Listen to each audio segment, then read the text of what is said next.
अजित पवार का सीएम बनना सिर्फ एक सपना ही रहेगा।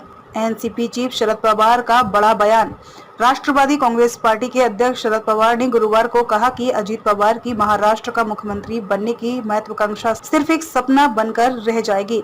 शरद पवार ने अपने भतीजे पर कटाक्ष करते हुए कहा, अजित पवार का सीएम बनना महज एक सपना है, हकीकत में ऐसा कभी नहीं होगा। एनसीपी से अलग हुए अजित पवार वर्तमान में महाराष्ट्र के डिप्टी सीएम हैं। शरद पवार ने एनसीपी के विभिन्न राजनीतिक उथल-पुथल पर चल रहे विवाद के बारे में पूछा गया था, जिसमें जुलाई का विद्रोह भी शामिल था। अब अजित पवार पार्टी को विभाजित करके तीसरे साथी के रूप में शिवसेना भारतीय जनता पार्टी गठबंधन सरकार में शामिल हो गए थे।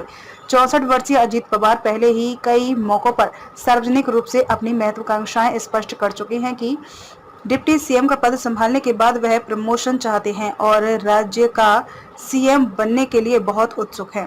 अजित पवार ने अपनी महत्वाकांक्षा को लेकर कही थी यह बात। इसके बाद कुछ मौकों पर अजित पवार ने यह कहते हुए व्यवहारिक रुख भी अपनाया कि यह तभी संभव होगा जब वह सीएम पद का दावा करने के लिए जादुई संख्या के खेल समर्थक विधायकों पर खरे उतरेंगे।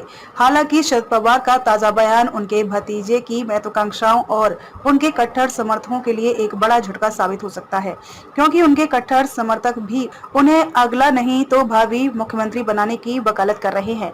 इन शहरों में लग रहे अजित पवार के पोस्टर दरअसल हाल के दिनों में अक्सर मुंबई, पुणे, नागपुर और अन्य जगहों पर अजित पवार को भविष्य का सीएम घोषित करने वाले बैनर और पोस्टर लगाए गए हैं। अजित पवार गुट की ओर से अभी तक बयान पर कोई प्रतिक्रिया नहीं आई है। भले ही एनसीपी के दोनों समूह शरद पवार द्वारा स्थापित 25 साल पुरानी पार्टी पर नियंत्रण के लिए चुनाव आयोग के समक्ष कानूनी लड़ाई में लगे हुए हैं।